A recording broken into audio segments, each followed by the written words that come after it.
आज आपण करणार आहोत दही बेसन। त्यासाठी एक कांदा घ्यायचा, एक टमाटर आणि 4 ते 5 मिरची छान कापून घ्यायचं। त्यानंतर तेल गरम करायला ठेवायचं। तेल गरम झाल्यानंतर जिरे टाकायचं, नंतर कांदा टाकायचा,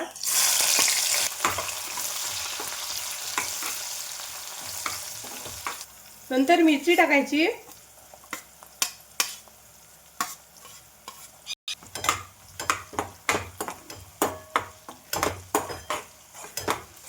त्यानंतर 1 चमच लसूण पेस्ट टाकायचा,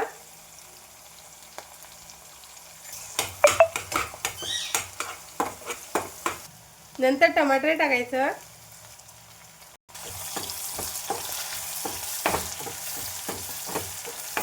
त्यानंतर थोडासा धना पावडर टाकायचा, नंतर जिरा पावडर टाकायचा,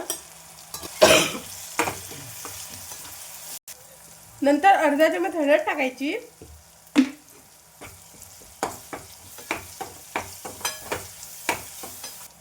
त्यानंतर 1 चमच मीठ टाकायचं,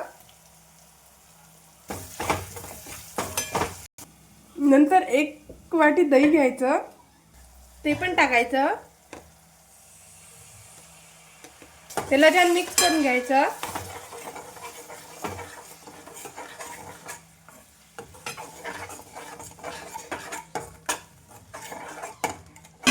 त्यानंतर 1 वाटी बेसन घ्यायचं, ते पण टाकायचं, त्याला छान मिक्स करून घ्यायचं।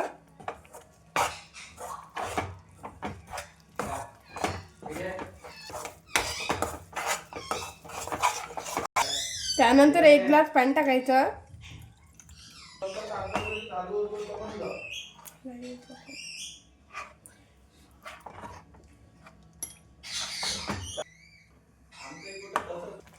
त्याला छान 15 मिनिट शिजू द्यायचं। त्यानंतर हे आपलं बेसन तयार झालं आहे। त्यानंतर सांबार टाकायचा,